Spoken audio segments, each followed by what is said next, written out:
What started as family drama turned into a 30-year cover-up. I never imagined my family was anything other than ordinary. Sure, we had our dysfunctions, those tense holiday gatherings where old grudges bubbled just beneath the surface, but nothing that screamed hidden horrors. My parents, now in their late 60s, raised me and my twin brother, Alex, in a quiet suburban neighborhood. As identical twins, people constantly mixed us up, and growing up, we were inseparable. Best friends, sharing everything from toys to secrets. Or at least, that's what I believed. Alex and I were born prematurely, or so we were told. Mom had complications during pregnancy, and we spent time in the NICU. No big deal, right? We both turned out fine.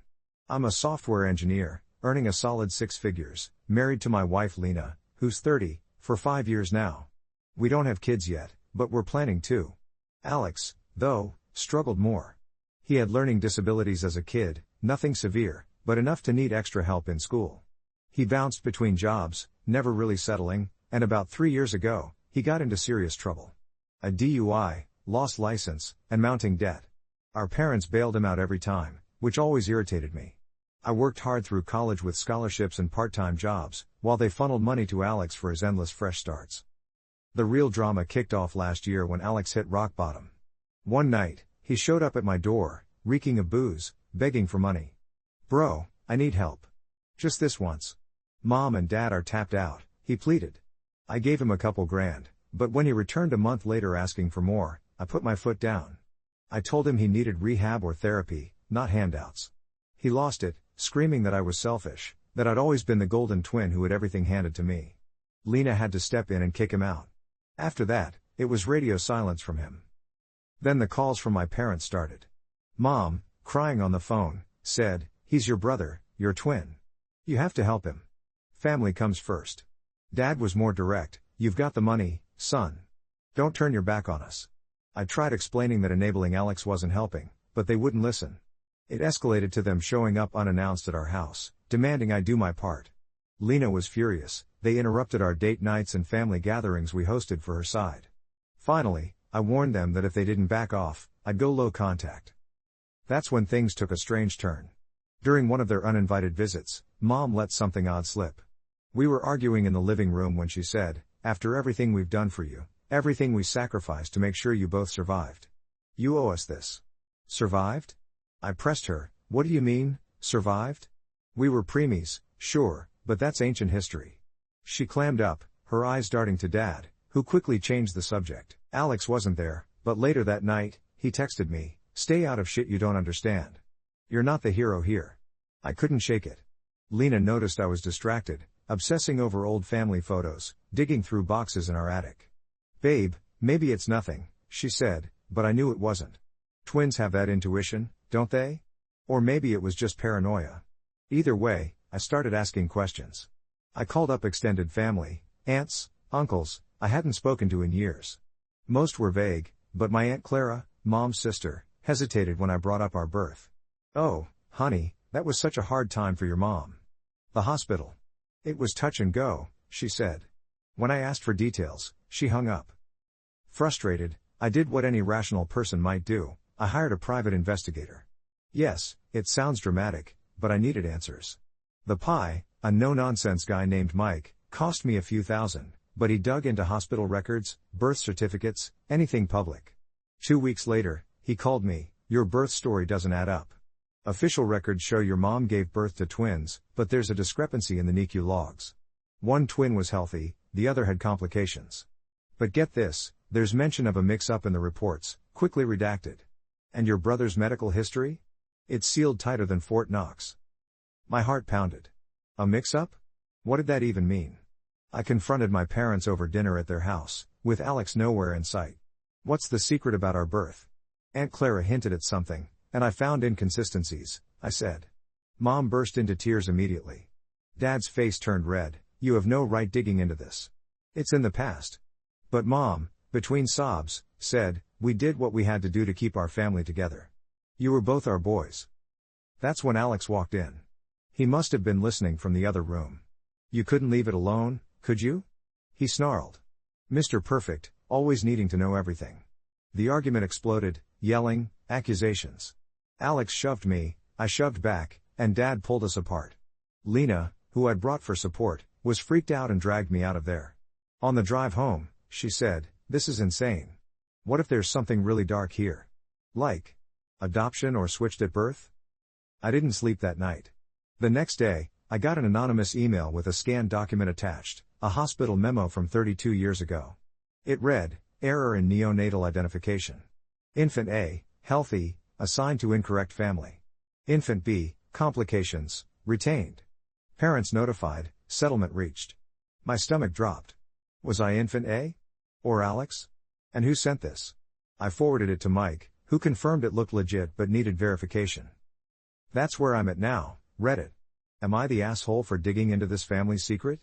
My parents are blowing up my phone, begging me to drop it, saying it'll destroy us all. Alex texted, "If you keep pushing, you'll regret it. Some secrets are buried for a reason." Lena thinks I should back off for my own sanity, but how can I? This could change everything: who I am, who my family is. Any advice? Has anyone dealt with something like this? Edit. Wow, this blew up. Thanks for all the comments. Some of you think this smells like a switched at birth scenario, while others believe it could be something medical or even illegal. I appreciate the support, it's helping me process. Quick update since posting this morning: Mike, the pie, called with more. He tracked down a retired nurse from the hospital where we were born. She agreed to meet anonymously. We met at a coffee shop in a neighboring town. She's in her 70s, nervous as hell, kept looking over her shoulder. She told me the story. Back in the day, the NICU was understaffed, and mistakes happened. My mom gave birth to twins, one healthy, apparently me, and one with respiratory issues, Alex. But there was another set of twins born the same night to a different couple, the Johnsons. Their healthy twin died unexpectedly, and in the chaos, IDs got swapped. The hospital realized the error but covered it up to avoid lawsuits. They settled with both families. My parents got the healthy baby, the Johnsons' biological child, and kept their own sick one, Alex, while the Johnsons were paid off and told their baby had died. But actually, my parents agreed to raise both, with the hospital forging records. Hold on, that didn't make sense at first. She clarified, "Your parents couldn't afford treatment for the sick twin. The hospital offered a deal: take the healthy one from the other family, claim both as yours, and we'd handle the paperwork." The Johnsons were devastated, poor folks, and they took the hush money and moved away. My mind reeled. So, I'm not biologically my parents' child? Alex is, but I was. Stolen? Borrowed? What the hell? The nurse said she quit soon after, haunted by it. She only came forward now because Mike found her, and she's dying of cancer, wanting to clear her conscience. She gave me a USB drive with old photos and notes she kept as insurance. I haven't looked at it yet. Lena and I are going through it tonight. My parents called while I was meeting her, leaving panicked voicemails. "Stop this now, son. You're tearing the family apart." Alex texted, "You think you're special? Dig deeper and see what happens." I'm scared but determined. Am I the asshole for not dropping it? More as it unfolds. Update 1, posted a week later. Holy shit, you guys were right, this is way bigger than I imagined. Lena and I went through the USB drive from the nurse. It had scanned documents, grainy photos from the 90s, and even audio recordings, old voicemails or something she taped. One photo showed 2 bassinets in the NICU with switched labels. Another was a memo signed by hospital admins approving a confidential transfer, but the bombshell was an audio file, a conversation between my parents and a doctor, dated a few days after our birth. Mom's voice, tearful, "We can't lose him. He's so weak. What if we take the other one? No one will know. Dad, it's risky, but for our boy. Yes. The doctor, we'll make it work. The other family won't fight, they're not in a position to." It cuts off there, but it's damning. Proof they knowingly took me from another family too. What? Save face? Get a healthy twin? I broke down listening to it. Lena held me while I sobbed. I'm 32, and suddenly my whole identity feels like a lie. Who are my real parents? Are they alive? Did they think I died? I called Mike immediately. He's verifying the audio, but it sounds legit. He also found the Johnsons, my potential bio-parents. They live in a small town 2 states over. The mom passed away years ago from cancer, but the dad is still around, in his 70s. Mike got a contact number but warned me, approach carefully. This could open old wounds. Meanwhile, my family is losing their minds. After I ignored their calls, they showed up at my work, yes, my office building. Security had to escort them out. Mom was hysterical. "Please, don't do this. We love you both equally." Dad muttered something about legal action if I spread lies. Alex was with them, looking smug. "Told you to back off. Now you've fucked everything." I didn't engage, just had them removed. But that night, someone tried to break into our house. Lena heard noises around 2 a.m., glass tinkling in the backyard. We called the cops. Turns out the back door was jimmied, but they didn't get in. Nothing was stolen, but it feels targeted. Alex? Or someone else? The police took a report, but there were no prints. Redditors, I'm spiraling. Part of me wants to confront the Johnsons, part wants to sue the hospital if they're still around, and part just wants to ghost everyone. Lena's supportive but worried about safety. She's pushing for a security system and therapy. Am I the asshole for pursuing this? Has anyone reunited with their bio family after something like this? I feel like my life's a bad movie, and the plot twists keep coming. Update 2, posted 2 weeks after that. Things have escalated fast, and I'm not sure how much more I can take. First, the good, or at least, somewhat positive, news. Mike confirmed the audio is authentic, no tampering. He also dug up more on the Johnsons. My bio dad, Harold Johnson, is a retired mechanic, widowed, and lives alone. No other kids after the loss of their twins. One died naturally, the other, supposedly me, did too, according to what they were told. Mike reached out discreetly. Harold wants to meet. He said he's wondered for years if there was more to the story. The hospital was shady, and the payout felt like blood money. We're setting up a meeting next week at a neutral location. Lena's coming for support. Now the bad, my family isn't backing down. After the break-in attempt, cops have no leads, but I installed cameras. Alex cornered me at a gas station near my house. He must have been following me. He grabbed my arm. "You think you're the victim? Mom and Dad saved you. The Johnsons were trash, druggies, broke. We gave you a life." I yanked away, told him to fuck off. He laughed. "Keep digging, brother. You'll find out why we kept it secret. It's not just about the switch." That chilled me. What else could there be? I pressed Mike to look into Alex's medical history. Why was it sealed? Turns out, as a baby, he had a rare genetic condition that required expensive treatments. My parents couldn't afford it without insurance loopholes. Taking me, the healthy twin, allowed them to claim both under their policy, fudging records. But there's more. Hospital records hint at experimental treatments on Alex, possibly without full consent. Was the switch part of a bigger cover-up? I confronted my parents over Zoom, safer that way. They admitted parts. We were desperate. Alex was dying. The hospital offered a way out: take the healthy baby, raise as twins, and they'd fund everything. Mom cried, "We loved you from the moment we held you. You're our son." Dad added, "The Johnsons agreed to the payout. It was mutual." Bullshit. Harold told Mike they were coerced, threatened with losing custody if they fought. But then Dad dropped a hint: "There's something about Alex you don't know. A reason we protected him." Before I could ask, they hung up. Alex called right after. "Meet me alone. I'll tell you the full truth." "No pie, no wife," I said. "No, but curiosity is killing me." Lena's freaked out, thinks it's a trap. We've had more weird incidents: anonymous calls with heavy breathing, a package at our door with old baby photos of me and Alex, circled in red with lies scrawled across. Police say it's harassment, but there's no proof linking it to family. I'm meeting Harold tomorrow. If he's my real dad, what then? Do I cut off my family forever? Seek revenge through lawsuits? And what secret about Alex could be worse than this? I feel like I'm on the edge of something massive, and it's terrifying. Update 3, posted 3 days later. The meeting with Harold was overwhelming. We met at a park, just me, Lena, him, and Mike for security. He's a frail guy, walks with a cane, but his eyes lit up when he saw me. "You look just like your mother," he said, voice cracking. We hugged, awkward, emotional. He brought photos: his wife, my bio mom, holding a tiny baby in the hospital, labeled our boy, gone too soon. Turns out, their twins were fraternal, one boy, me, and one girl who died at birth from complications. The hospital told them both passed, but really, they swapped me out to cover a medical error with their daughter. Harold explained, "We were young, poor, no lawyer. They said it was SIDS, gave us 50 grand to move on. But I always suspected foul play, nurses acting weird, record sealed. He has his own documents proving paternity potential. We're doing DNA tests to confirm. If positive, he's open to building a relationship. I lost 32 years, son. But you're here now, he said. It was healing, in a way. Lena and I cried with him, shared stories. He even laughed at how much I resemble his side, same nose, same laugh. But then he asked about Alex, the other boy. Your twin. Is he okay? I filled him in vaguely, and his face darkened. Be careful. If the hospital cover this up, there might be more victims. Or worse. Back home, I felt a mix of hope and rage. I confronted my parents in person, showed up at their house unannounced, recording everything on my phone. Mom opened the door, pale as a ghost. Dad was inside, Alex lurking in the background.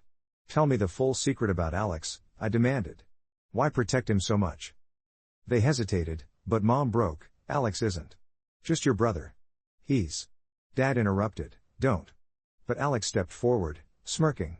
Go on, tell him. Tell him I'm not the sick one. Tell him the real reason they stole you. Before she could, the doorbell rang, police. Someone, via an anonymous tip, reported a disturbance. Cops separated us, no arrests, but the moment was gone. As I left, Alex whispered, the secret's not about birth. It's about death. Meet me tomorrow, alone, or I'll make sure Lena pays for your nosiness. What the hell does that mean? Death? Whose? Lena's terrified, we're staying at a hotel tonight. Mike's investigating, but I think Alex is unhinged. Is he dangerous? Did something happen back then? I can't stop now, but this feels like it's building to something catastrophic. More soon, pray for us. Update 4, posted the next day, I didn't sleep at all last night. Lena and I holed up in that hotel room, jumping at every noise in the hallway. Alex's whisper kept echoing in my head, the secret's not about birth. It's about death. And the threat against Lena? That crossed a line. No way was I meeting him alone like he demanded. But backing off now felt impossible, this secret had already poisoned everything. I called Mike first thing in the morning. Set up a meeting, but on my terms, I told him. Public place, you there hidden, recording everything. If Alex shows, we get the truth. If not, we go to the cops with the harassment evidence. Mike arranged it at a busy diner downtown, neutral, crowded, hard for anyone to pull something shady. I texted Alex the details, adding, come alone or I walk. This ends today. He replied instantly, fine. But remember, you asked for this. Lena begged me not to go. He's unstable, babe. What if he hurts you? I hugged her tight, promised I'd be careful, and left her at the hotel with strict instructions to call the police if I wasn't back in 2 hours. At the diner, I sat in a booth nursing a coffee, heart hammering. Alex showed up 5 minutes late, looking rough, bags under his eyes, clothes rumpled like he hadn't slept either. He slid in across from me, no hello, just stared. You really want the full story? No bullshit? I nodded, phone in my pocket recording. Start talking. What death? Whose? He leaned in, voice low. Ours. Or rather, the one who didn't make it. I froze. He continued, smirking like it was some sick joke. You think the switch was just about me being sick? Nah. Mom gave birth to us, identical twins, both premature. But I was the healthy one. You were the one with complications, barely hanging on. The hospital fucked up your treatment, wrong meds or something, caused a seizure. You died, bro. Flatlined for a full minute. My mouth went dry. What? That's impossible. I'm sitting here, Alex laughed bitterly. Yeah, because they covered it up. The other family, the Johnsons, their healthy twin boy was right there. When you died, the docs panicked. Revived you? No, the records say you didn't make it. But they swapped the IDs. Gave mom and dad the Johnsons' kid, you, and told them their sick twin survived miraculously. Me? I became the sick one in the story to sell the lie. The real sick twin, our biological brother, actually died, but they buried that with the switch. I felt like the room was spinning. So, I'm the Johnson's kid, and you're our biological brother? But the nurse said, Alex cut me off. The nurse got it half right. She didn't know the full extent. Mom and dad agreed to the swap because they couldn't bear losing a child. They got a healthy baby, you, and kept me, the actual healthy one, but faked my medical issues to justify the hospital's help, funds, treatments, all to keep quiet. The Johnsons got told both their kids died, payout to shut up. But here's the kicker, I found out the truth when I was 15. Overheard mom and dad arguing about it. I've known for years that you're not blood, that our real twin died because of their negligence. Betrayal hit me like a truck. Why protect this? Why the favoritism, the bailouts? If I'm not even their kid, Alex's face twisted. Because they feel guilty. They stole you to replace the dead one. Poured everything into me, the miracle survivor, to make up for it. But you turned out perfect, successful. It ate at them. And me? I used it. Milked the guilt for money, favors. But when you started digging, it threatened everything. The hospital could still be sued, statutes or not. And if it comes out that a baby died due to malpractice and they covered it with a switch, we're all fucked. I stood up, shaking. You threatened Lena over this? You're sick. He grabbed my wrist. You don't get it. There's more. The dead twin? It wasn't just negligence. Dad. He was there, pushing the doctors to try experimental shit on you, the sick one. It backfired, killed him. That's the death they've buried. Dad's complicit in manslaughter, basically. If you expose this, he goes down. I yanked away and bolted from the diner, Mike emerging from a nearby booth to cover my exit. Outside, I called Lena, voice breaking. It's worse than we thought. Get ready to leave town. But as I drove back, doubt crept in. Was Alex lying? Twisting facts to scare me off? Mike was already verifying, but this changed everything. My whole life built on a dead baby's grave. And Dad? Involved in the death? I felt numb, betrayed by everyone I'd called family. My parents blew up my phone after. Mom, Alex told you? Please, let's talk. Dad, don't believe him. It's not like that. I ignored them. Lena and I packed bags and drove to Haroldstown, crashing at a motel. He's my bio dad, confirmed by Rush DNA results Mike got, 99.9% match. Harold was overjoyed, but when I told him the full twisted tale Alex spun, his face fell. Those bastards. They let us grieve two deaths that weren't real. We're lawyering up together. But Alex's words haunt me. Is there really a manslaughter angle? Or is it another layer of lies? Update 5, posted 4 days later. I couldn't let Alex's version stand unchallenged. After settling in with Harold, he's letting us stay in his guest room, and it feels surreal calling him Dad, but it's warming. I demanded a family meeting. No more whispers or ambushes. I set it at a neutral spot, a conference room at Mike's office, with him present as a witness and a lawyer I hired on standby. Bring everything, I texted them. Documents, truths, all of it. Or I go public. They showed, Mom looking like she'd aged a decade, Dad stoic but sweaty, Alex slouched and defiant. Lena waited outside with Harold. I didn't want them near this toxicity. We sat around the table, and I laid out what I knew, the switch, the nurse's story, the audio, Alex's confession. Now, the truth about the death. No more games, I said. Mom broke first, tears streaming. It was an accident. A tragedy, Dad sighed, rubbing his temples. Fine. The full story. Your mother gave birth to identical twins, you and Alex. Both premature, but one, you, had severe respiratory distress. The doctors suggested an experimental oxygen therapy, something new at the time. I pushed for it, we were desperate. But it caused complications. Your heart stopped. They couldn't revive you. My stomach twisted. So I died? But I'm here. Dad shook his head. No. The twin who died was the one we named initially as you. But in the chaos, the hospital proposed the switch to cover their error. The therapy wasn't approved, it was off books. The Johnson's healthy twin was identical enough in appearance. They swapped you in, faked the revival, and told us it worked. Alex, the other twin, was actually fine all along, but we played up issues to get the hospital's hush money for years. Alex jumped in. See? I told you. Dad pushed the treatment that killed our real brother. That's the death secret. Manslaughter by negligence. Dad glared at him. It wasn't intentional. I was trying to save my son.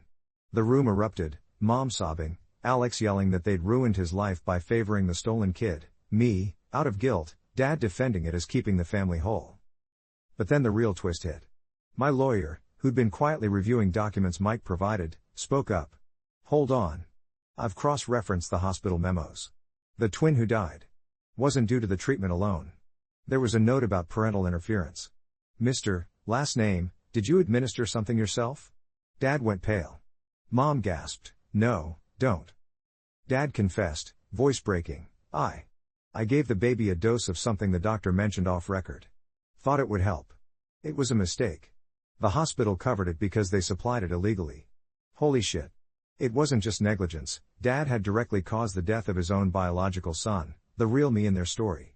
The switch was to hide his role, not just the hospitals. Alex knew this too, had been blackmailing them subtly for years, which explained the endless bailouts. I felt sick, betrayed on every level. You stole me to cover your crime? Raised me as a replacement? Mom reached for me, we loved you. You became our son. But I pulled away. Alex smirked, told you digging would regret it. Now we're all exposed.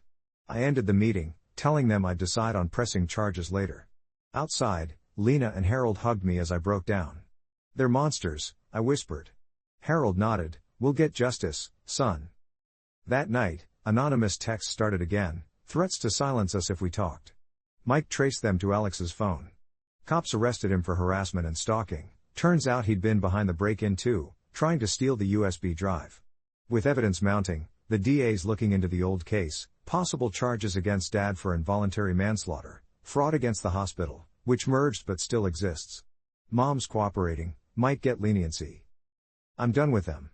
Cut contact permanently. Therapy's helping process the identity whiplash, I'm embracing my bio roots with Harold. We scattered some of his wife's ashes together, a quiet ceremony for the family we could have been. Lena and I are talking kids now, but with a fresh start away from this nightmare. Update 6, posted a week later, Alex's arrest blew everything wide open. He didn't just harass us, he spilled to the cops in interrogation, thinking it'd lighten his load. Admitted to knowing about Dad's role in the death for years and using it to manipulate our parents. But the betrayal deepened. Turns out, Alex had been digging himself, found old hospital contacts, and was planning to blackmail the institution for a big payout. That's why he freaked when I hired Mike, feared I'd uncover his scheme and take the windfall he felt entitled to as the real son. Police searched his place and found files, emails to shady lawyers about suing quietly, even drafts threatening our parents if they didn't cut me out of the will. He saw me as the interloper, the stolen kid who stole his perfect life. Ironic, since he's the one who squandered everything. Charges against him now include extortion attempts, plus the break-in. He's looking at real time. Dad's under investigation too. The DA reopened the case as a cold file on infant death due to negligence. With the experimental drug angle, it's manslaughter territory. He lawyered up, but Mom's turning state's evidence, says she can't live with the guilt anymore. In a tearful call I took for closure, she apologized, we were young, scared. Losing one baby broke us, so we took you to fix it. But it was wrong. You deserved better. I told her goodbye, no forgiveness yet. Maybe never. Harold and I got the DNA confirmation publicized through a lawyer, suing the hospital for emotional distress, fraud, everything. It's a class action potential if more victims come forward. Mike found hints of other switches in the 90s at that place. Media sniffing around, but we're keeping it low-key for now. Redemption's coming slowly. Harold's teaching me about my bio-mom's side, family recipes, old stories. We visited her grave, I felt a connection, like pieces clicking. Lena's been my rock, planning a small vow renewal with just us and Harold to celebrate new beginnings. No more secrets weighing us down. But one last twist, during Alex's bail hearing, he shouted at me across the courtroom, you think this is over? The real secret's still buried, ask Harold about his poor family history. I ignored it as desperate rambling, but later, Harold confessed nervously, your bio-mom and I. We had issues. Addiction, poverty. The hospital knew, that's why they targeted us for the swap, thought we wouldn't fight. It stung, but he added, we got clean after, built a life. Losing you two broke us, but it saved us too. I'm proud of who you are, son. It humanized everything, no one's perfect. Betrayal from my raised family cut deep, but this? It's redeemable. We're bonding over truth, not lies. Final update, posted a month later, it's over. Or as over as something like this can be. The lawsuit against the hospital settled out of court, 7 figures split between me and Harold, enough to secure our futures. They admitted wrongdoing in a statement, promising internal reforms. Dad pleaded guilty to lesser charges, negligent endangerment, got probation and community service. He's broken, living alone now that Mom left him. She reached out once more, begging for reconciliation, but I declined. You built our family on a grave, I said. I can't forgive that. Alex got 2 years for the extortion and harassment, his fresh start's finally caught up. I've changed my last name to Johnson, honoring my bio roots. Lena and I bought a house near Harold, we're expecting our first kid, a boy. Therapy's ongoing, unpacking the trauma, but I'm healing. No more simmering grudges or hidden horrors. Family's what you choose now, Lena, Harold, our little one on the way. The betrayal stung, the secrets nearly destroyed me, but exposing them brought redemption. If you're dealing with family skeletons, dig carefully, but don't stop until the truth sets you free. Thanks, Reddit, for the advice and support. This twins finally found his real path. Signing off.